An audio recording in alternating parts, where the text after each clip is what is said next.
Welcome to At Home and Abroad with Harrison Walker. Join us each week as we follow our curiosity, diving deep into the familiar and the foreign. Reach beyond your front door as we uncover new perspectives, explore intriguing ideas, and have real conversations with the best guests. Ready for something different? Let's get started.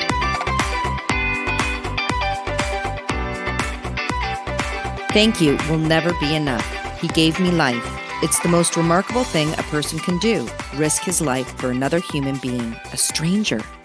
These are the heartfelt words of Erin Green of Montreal after 69-year-old William Ayotte heroically saved her from being killed by a polar bear on her walk home from a Halloween party in Churchill, Manitoba in 2013. On that fateful morning, William Ayotte had been watching television. It was 5 a.m. when he heard Erin Green screaming. Still in his pajamas, he opened the front door of his home only to see a 275-pound polar bear with Erin Green in his mouth. According to Ayotte, he saw the polar bear wagging her around in the air like a rag doll. Ayotte knew that to wait for the polar bear patrol would cost Erin her life. Time was of the essence, so instead, he took matters into his own hands. He grabbed what he could, a shovel, from his front porch. Ayotte recounted to the media, "Once I grabbed the shovel, I was pretty well committed to doing something." With a shovel in hand, he made his way in the direction of the bear. Meanwhile, Green was not faring well. She had lost a great deal of blood and was quite weak. She said, "I'd come to terms with the fact that this was going to be how I died." But she hadn't counted on the heroic efforts of William Ayotte. He was able to distract the polar bear by striking it right in the eye. Shocked, the bear dropped Erin, allowing her to escape to the safety of Ayotte's home, but now her savior was the bear's new target. Neighbors were drawn to the scene as Ayotte fought for his life. They shouted, they shot a flare gun and firecrackers, but it wasn't until someone drove straight at the bear in his truck that it finally decided to back off. Ayotte was in rough shape, but alive, and thanks to his immense bravery, Erin Green also survived. Yet Ayotte does not consider himself a hero. Erin, though, she refers to him as an angel in disguise. William Ayotte received the Star of Courage, which is the second highest award for bravery available in Canada. It is an award which recognizes the acts of conspicuous courage in circumstances of great peril. Holy smokes, what a story and what a humble guy. And thank goodness for the quick thinking of the neighbor in the truck that ultimately saved Ayotte's life. Yeah, polar bears are fierce adversaries. I can't even imagine taking one on with a shovel. I know, right? Ayotte might have been wearing pajamas and slippers that night, but he could have easily been wearing a cape for sure. Yep, Erin Green had it right when she said, "Heroes don't have to look a certain way." So true. You have to love these everyday heroes who just rise out of nowhere and take on the most terrifying and dramatic situations. In fact, the hero's journey, also known as the monomyth, which you may not have known, Walker, is quite an intrinsic part of storytelling, isn't it? I could give a million examples. Okay, just a few will do, Harris. Oh, you don't want a million? Not today. Okay. Well, some of the most well-known tales are, of course, The Odyssey by Homer, or even Harry Potter, or even better, Finding Nemo. Oh, that was such a cute movie. But there's no wonder why we love a good heroic storyline. Heroes are defined by their selfless bravery, which is often exemplified through the act of saving someone. Putting their life on the line for someone else. Right. They're admired for their selflessness. We, of course, praise and revere heroes because of their remarkable bravery, and yet there are people who could be considered heroes just for doing their jobs every day. Take, for instance, our respected military personnel who are prepared to defend our freedom every day, or the first responders who risk their lives every time they walk out the door. You know, I have a friend who used to be a police officer, and he never left for work angry or in a disagreement with his partner, just in case he was to die on his shift. Wow, that is certainly something most of us don't have to think about when we head off to work.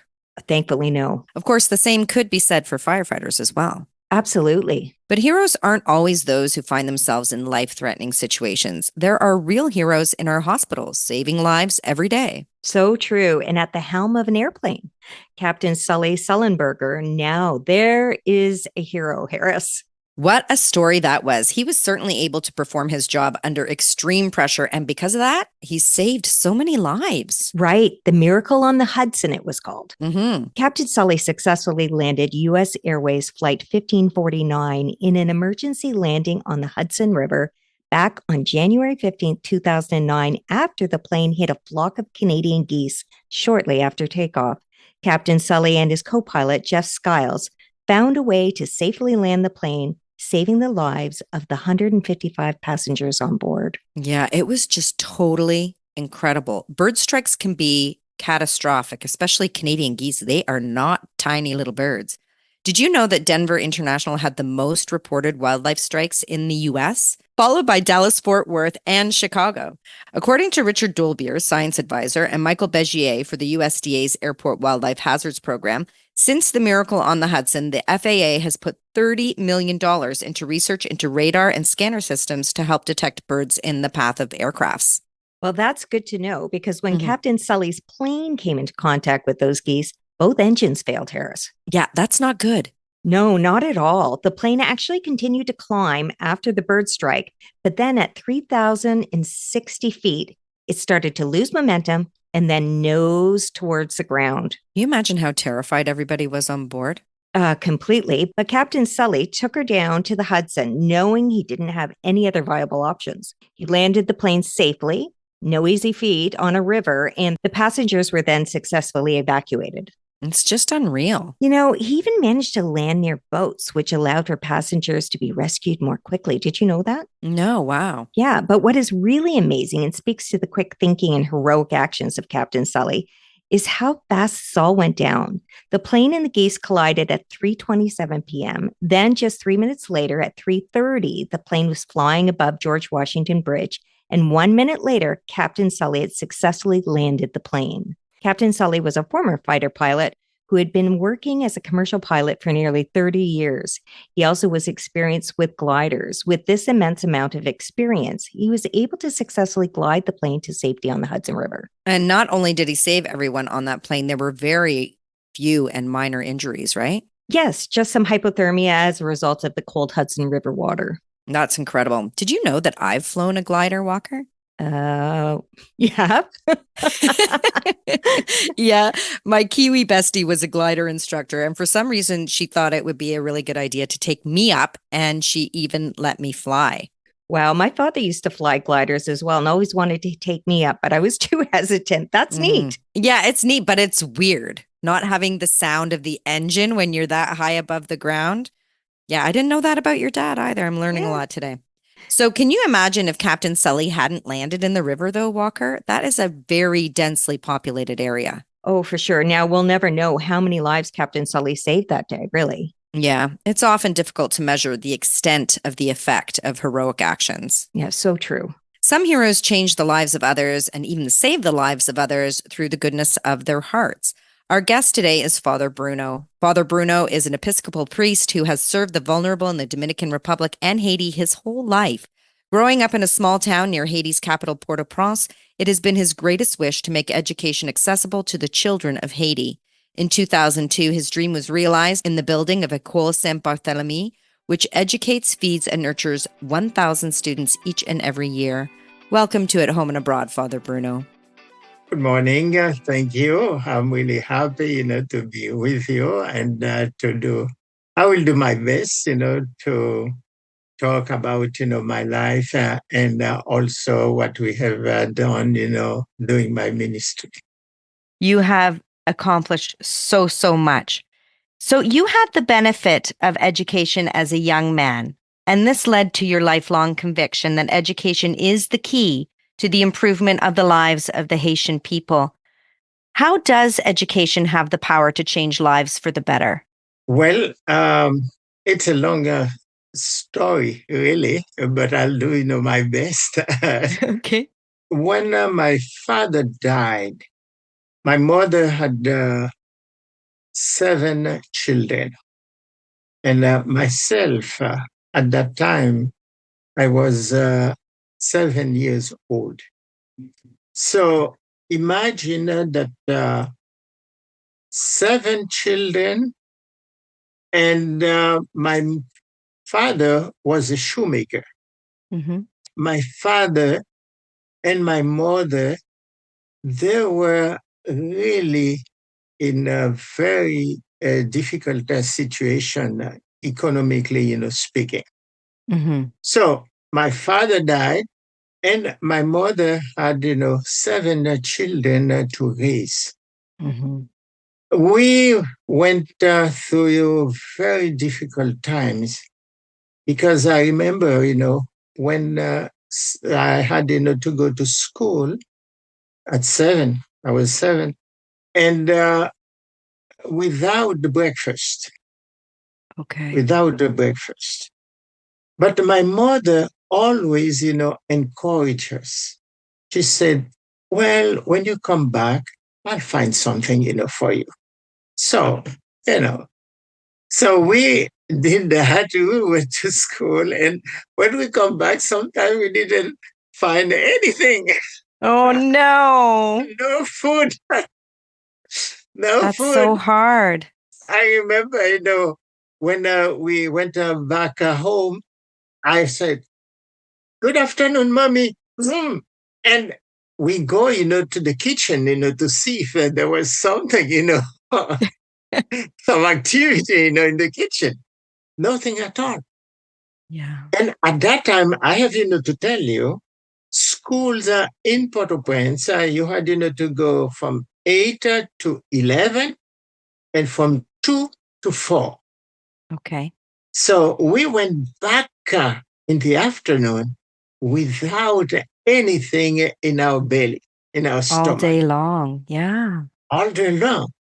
But my mother always encouraged us to go to school because she said, to all of us, that's the way tomorrow you will be able to help your mother and the kids. Right. So that's what the kind of language she had, with us. And we will go to school, and in the afternoon when we came back, there is something, we could eat. So I have spent all my youth, like that until my last class, which in Haiti we call philo. The philo is the last grade, and after that you go to university. Okay. But this last grade, philo, was you have to pass it. You take the national exam to pass it. Okay. At that time, I was, the top student when they give, the exam, Wow. So, Congratulations, Father Bruno. That's an accomplishment. well, because, my mother, always tell us, you have to study. This is the only way you can help us to live, that kind of situation, we are in. Mm-hmm. Well, after that, I applied, to go to seminary, and the bishop, we were 7, and the bishop had to take one person. And he told the others, "Well, I'm really sorry because I have, to give to Jean-Monique, the opportunity." So I went to seminary. I went to Puerto Rico. That's where, I had, my seminary. Mm-hmm. And went back to Haiti. I was ordained. But I had, in mind, this is a way to help, my people through education. Absolutely. Through education. And when I went, to Cap Haitien, the first thing, I did was to try to have a very good school in Cap Haitien. Mm-hmm. And after that, I said, well, I have, this school in Cap Haitien. I built through friends, people, really in the States. I built a vocational school because some of our people, would not be able, to go to other school. Mm-hmm. And I built a school in Limonade, which is not too far from Cap Haitien. That was and another school to Trudino, Trudino, which is not too far from Limonade. Okay. So 3 schools you built. 3 schools in the area. And while I was in Santo Domingo, because I went to Santo Domingo in 1999, and while there, friends, helped me to build another school in where we are right now. And it's an exceptional school. Tell us a little bit about it, Father Bruno. This school is really, as you say, an exceptional school. When I started that school, we had around 200 children. In 2001, I started the school. Right now, as you know, we have 1,100 children, more Wow. mainly, right Incredible. now. Yes. So I talked, to my friends, and they helped me with scholarships, because most of those children right now, they live on scholarship. Right. They can't afford to pay. They cannot. They cannot really. They cannot. Plus, what we give them, uniform, books, and so on. Plus, we feed them every single day. Yeah. And that's something that is very important to you because of your own origins and not knowing where your next meal came from. And just to have that consistency for children is so important. And it's so nurturing beyond what it does just physically for the body. That's true. That's true. So those children, I'm telling you, they come to school every single day. Not only, for the fact, that they have, to have a good education, but also, and the same thing, what happened to me, one meal, some of them, they have one meal, and that's the meal they eat, at the school. Yeah. Very, very difficult. And also the idea, came to me, to start a clinic. Right. A clinic. I did read about this. Is this in Terrier Rouge as well, Father Bruno? It is. Clinic? It is close to the school. Close to the school. Because also sometimes, they get sick and you have to find a way, to send them. And so we have the clinic, and the clinic is open, to everybody in the area. Okay, so not just the children of the school, but everyone. No, not just everyone in the area. But for this children, it's free. Yes, that's fantastic, because that has huge ramifications for their families back home. If that mother of 7 kids like you were doesn't have to worry about 1 or 2 of hers getting their meals or being taken care of medically, that's a huge burden off her shoulders, and she can focus her time and energy elsewhere. So that has huge impact on the community as a whole. That's right.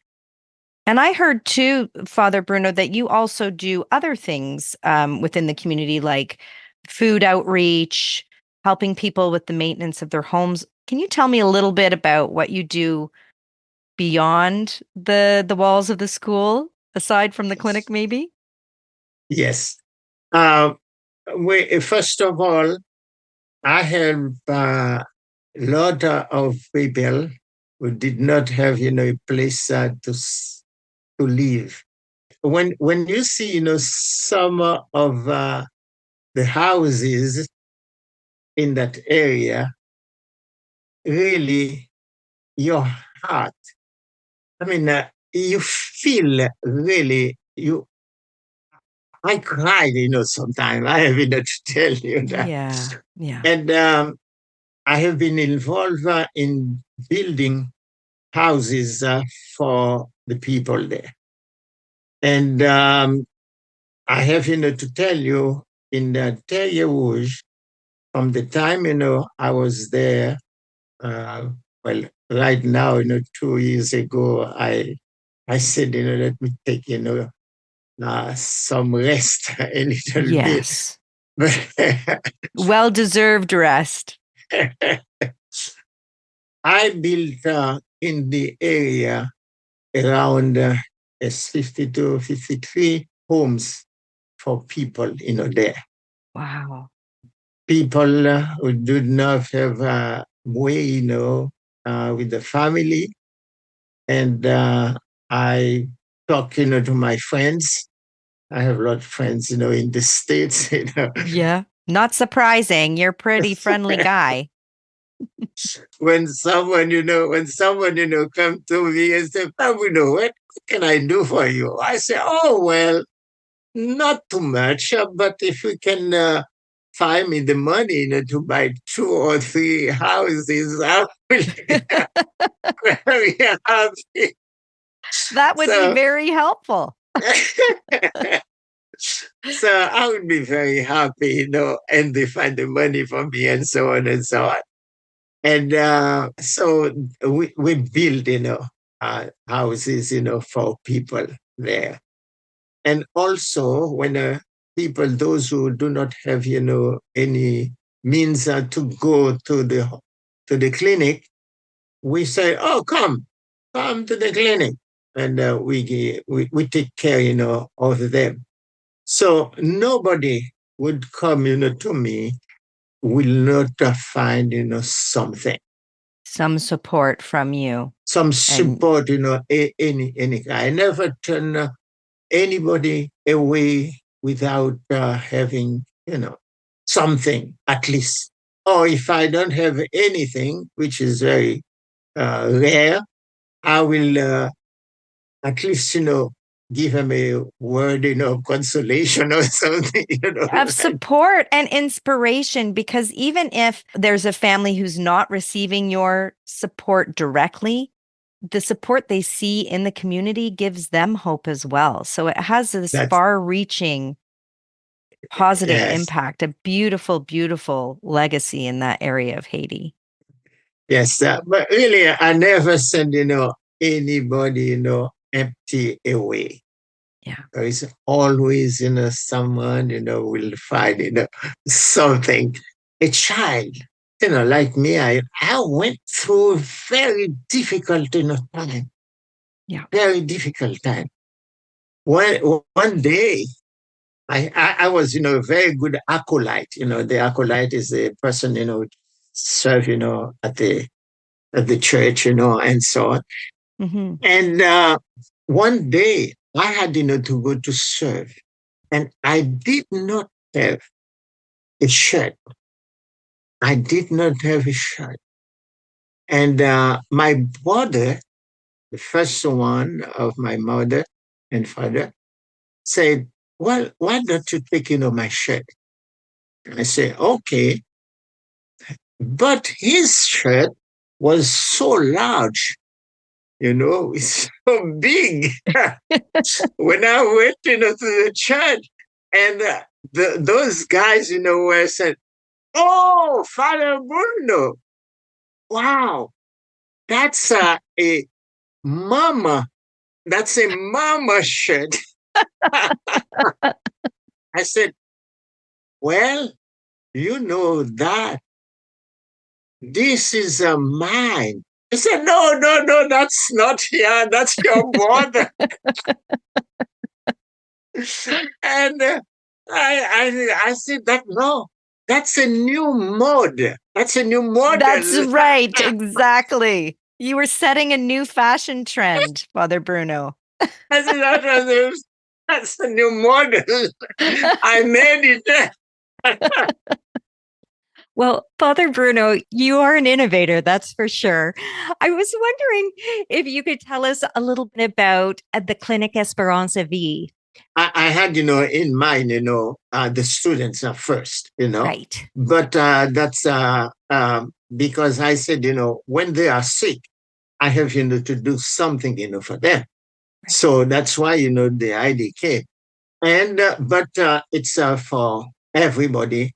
And as I said, even there, if someone, goes there and doesn't have, any money, we take care of that person.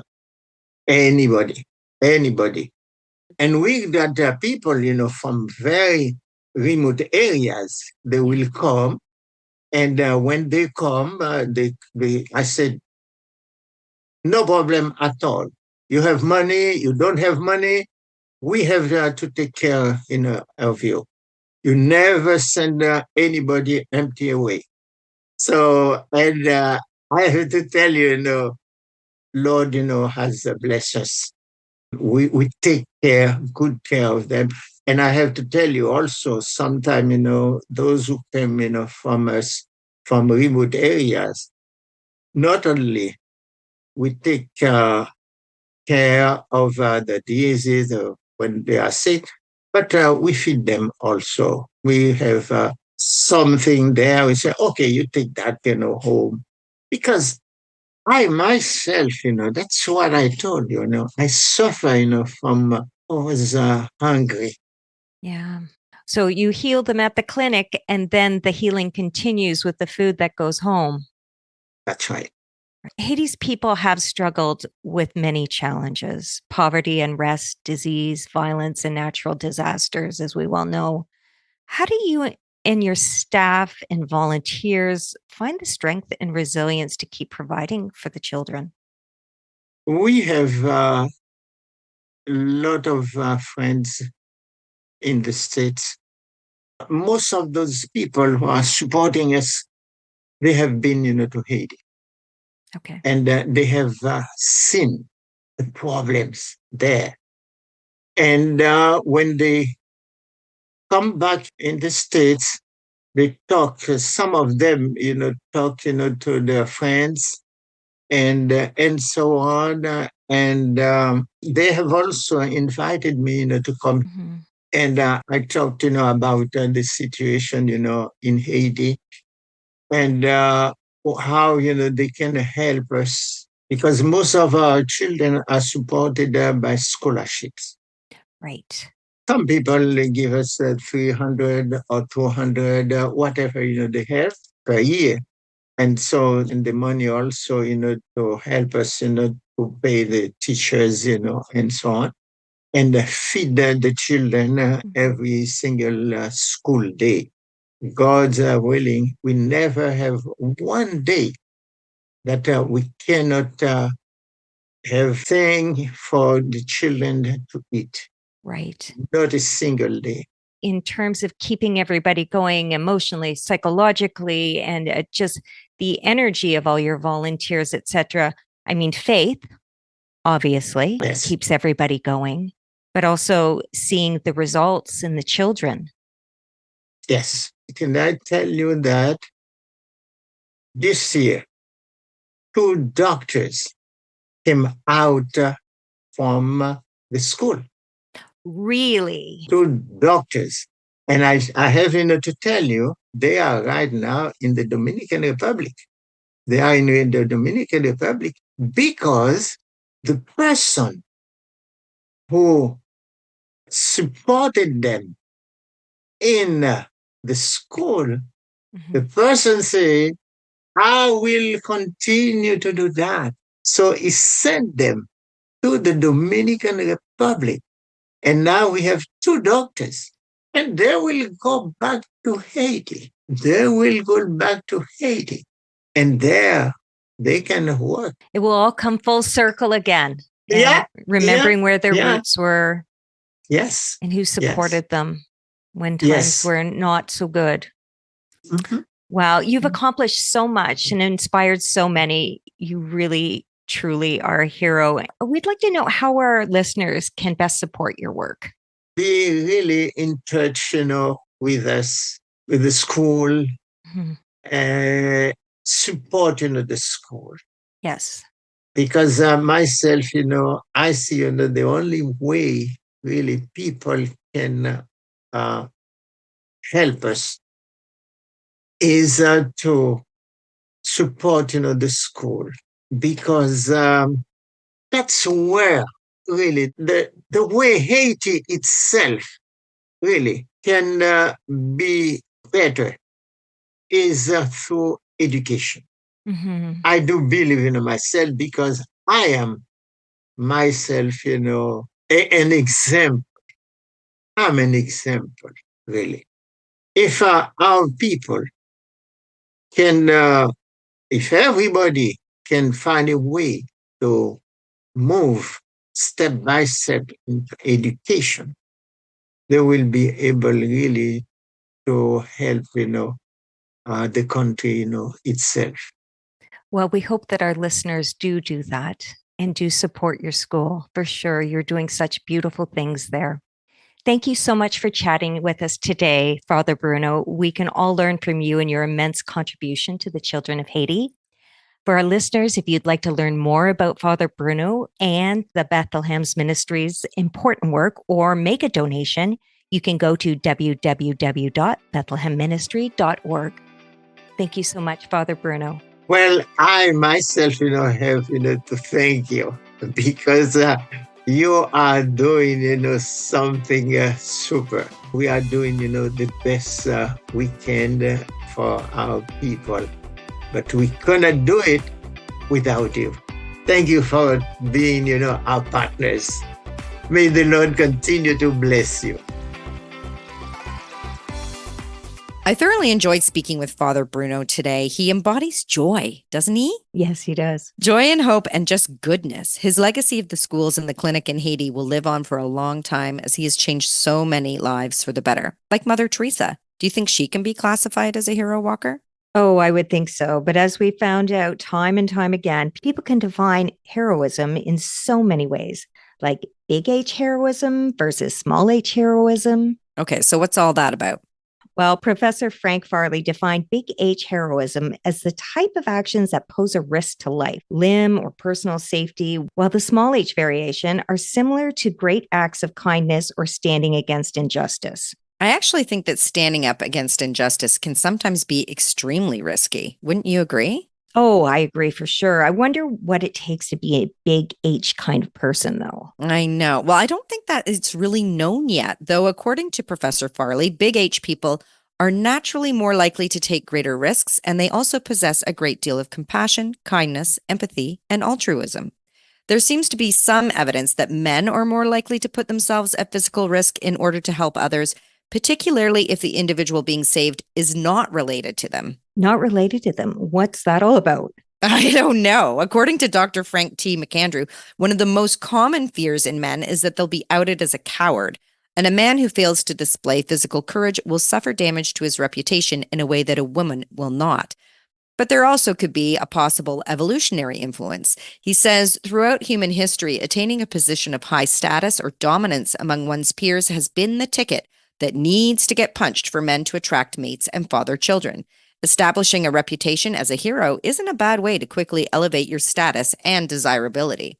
He also makes a point, though, that these decisions are not premeditated. They're usually split-second decisions and actions. Right. There typically isn't a lot of time to think about how it's going to make you appear to others. It's more of an instinctive or impulsive reaction, I would think. Yeah, it is. And some people just don't act. According to Kendra Cherry in her article, The Psychology of Heroism, Are Heroes Born or Made?, some people might be less likely to take action because they suffer what is called the bystander effect. We all know what that is, right, Walker? You think that someone else will help, so you sit back and you do nothing. Cherry says personal responsibility is diffused by the presence of others. Yeah, I hope that would not be me in a life or death situation. The Giraffe Heroes Project is trying to promote and celebrate heroic behavior in people. That sounds interesting. It's an international nonprofit organization which honors compassionate risk takers who are largely unknown, people who have the courage to stick their necks out for the common good in the US and around the world. Wow, that sounds really positive. Their mission is to give people the tools to succeed and stand tall for others. That's so cool. I guess that's where the giraffe bit comes in then, right? Like standing tall, sticking out their necks. Absolutely. Their hope is that when we hear about the heroic acts of others, others are moved to stick their necks out too, helping solve significant public problems important to them. Ultimately, it is a platform for the stories which motivate people into brave, compassionate action. That sounds so completely awesome. I love it. It is pretty awesome. They offer a searchable database of giraffe heroes and their stories, speakers, and teaching materials for classroom use. And of course, you can nominate a giraffe hero as well. That's amazing. We do tend to hold our heroes up on pedestals, but really there are heroes among us, working hard, living normal lives, but just doing extraordinary things. And Walker, heroes fulfill an important role in our society.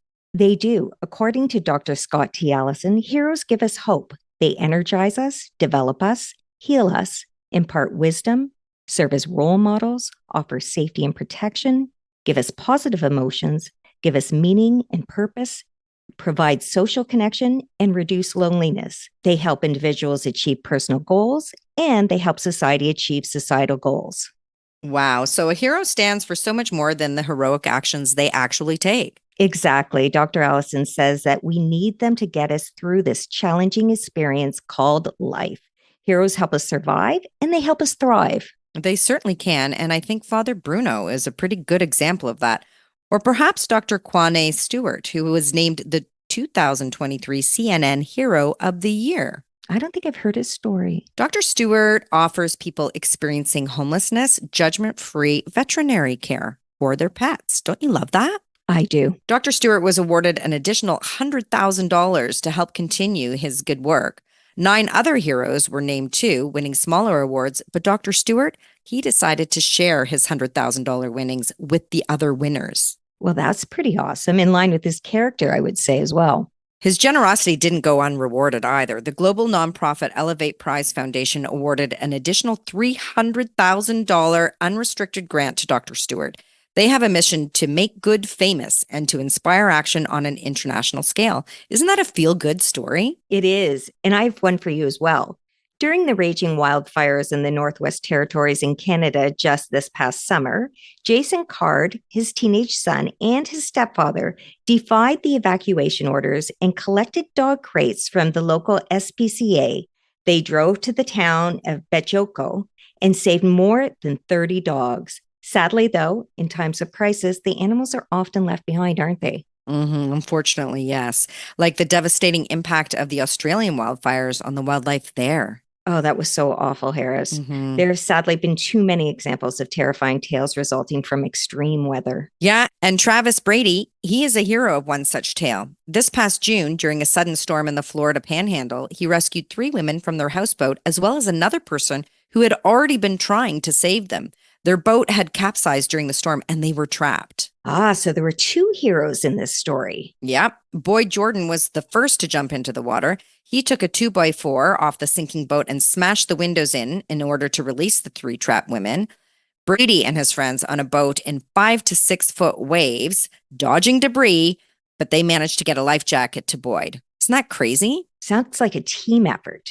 Did you hear about the 40 Berliners who helped push a bus off an 18-year-old last September? No, I didn't. Was the teenager okay? They survived. Remarkable, right? Not a bystander in that bunch. I love the little H heroes too. Have you ever heard of the bike whisperer? No. Bjartmar Liosen is known as the bike whisperer of Reykjavik, Iceland. He received the name because he helps find stolen bikes. Now that's cool. Sometimes a bike is someone's only means of transport, right? I know. Apparently, even the police reach out to him when someone has had their bike stolen. So what's his story? Well, many years ago, he had his own bike stolen and he was pretty mad about it. When he realized that his and the other stolen bikes were sitting outside a homeless shelter, he realized that his anger wasn't going to help the situation.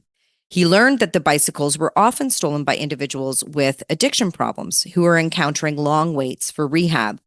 He says, now when I see these guys on a stolen bike, I just talk to them very peacefully and calmly. The other day, I talked to one of these guys and didn't even mention the bike. I just basically said, tell me your story. The outcome? the man gave him the bike. Amazing how just listening to people, acknowledging their perspective can really address issues in a peaceful way. Mm-hmm. And now some of the original bike thieves even help Leosin out. Isn't that nice? Mm. And he's been able to return hundreds of stolen bikes to their rightful owners. He has such a good reputation now that people come to him for all kinds of missing things like tools and cars. A small H hero who continues to make a huge difference. Mm-hmm. And being a hero has no age requirement, of course. Take Greta Thunberg. She has certainly proven to the world that age is not a requirement for brave and heroic action. Oh, she certainly has. And she's just one of many young people taking heroic action, like Will Charuas, who founded We Are Forces of Nature at age 13. His aim is to combat climate change, protect the coastlines from the rising sea levels, and protect and restore 1 million mangroves. Why mangroves? Mangroves are really important, Walker. They protect the coastlines from erosion, they absorb greenhouse gases, and they support water biodiversity. Did you know that they act as a nursery for 3/4 of the tropical fish? I had no idea. He certainly is proving that you can never be too young and get involved and make the world a better place. Yeah, he certainly is. And he's had a position on Dr. Jane Goodall's Roots and Shoots National Youth Leadership Council and has made it his mission to spread the word about the critical importance of mangroves. What a beautiful and incredibly important goal. And every step forward can make one day hopefully lead to a remarkable result. And we can only hope. You know, I'm inspired by these young people and their passion. They're heroes of their generation, really. Then you're going to love 20-year-old Sebi Hall. Sebi gained the reputation as the UK's kindest person after donating 400 coats and blankets to homeless charities and 800 toys to needy children when he was just a teen. What a wonderful example he sets for all of us. Mm-hmm. He also founded the Sebi Hall Kindness Foundation. I wonder where that kindness and compassion sprang from. I don't know for sure, but I do know that Sebi first started donating during the pandemic lockdowns, raising money for laptops for his friends who didn't have one. He did this by conducting acts of kindness for the public. And you know, Kind Snacks? They even chose Sebi as their 2023 Kind Hero. A 6-foot-tall statue in his likeness was erected by the Tower Bridge in London wearing a cape. A cape! That's awesome. Mm-hmm. It was a reference to Sebi's motto, which is, kindness is my superpower. Well, we need more Sebis in this world, Harris. We certainly do. It would be a much better place, wouldn't it? And more people like Michael Capone. I am a huge fan of him, so much so that I think I need to start a Michael Capone fan club. Okay, so tell us about him, Walker. Well, Michael Capone is the founder and president of GEM, which stands for Global Empowerment Mission. GEM is a charity organization which partners with others to provide aid to those experiencing global disasters. They have 6 branches, which are located throughout the world so that they can respond quickly when time is of the essence. Well, that sounds like very important work. Yeah, if there's a disaster, Michael Capone and the people of GEM are there. So how long has GEM been in existence? Well, they were founded in response to the 2010 earthquake in Haiti. Capone initially had provided aid in the form of a plane filled with Miami Beach firefighters and doctors to Haiti and formed the nonprofit organization Haiti Empowerment Mission a year later. That was such a devastating earthquake. It was. And since then, GEM has provided relief over 355 times to 50 states and more than 57 countries. 97% of every dollar, Harris, is donated directly to mission-related activities. And according to their website, their goal is to deliver the most amount of aid to the most amount of people in need in the shortest amount of time and with the least amount of cost to our donors. Wow, that's incredible. Exactly. Just 2 days ago, Michael Capone posted on Instagram some details regarding GEM's efforts in Ukraine. He says that their team conducts 12 to 15 aid missions a day there, 5 days a week, and they have provided this aid to over 350 cities and towns and 500,000 people a month.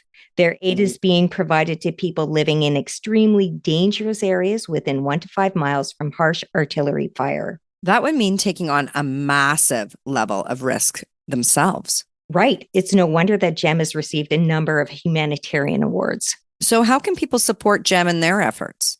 Well, there are plenty of opportunities if you go to their website to donate or even to volunteer. We will link it in the show notes on our website. I have to say this episode and our chat with Father Bruno has left me feeling so inspired, Walker. We can all be a hero to someone, can't we? Oh, we certainly can.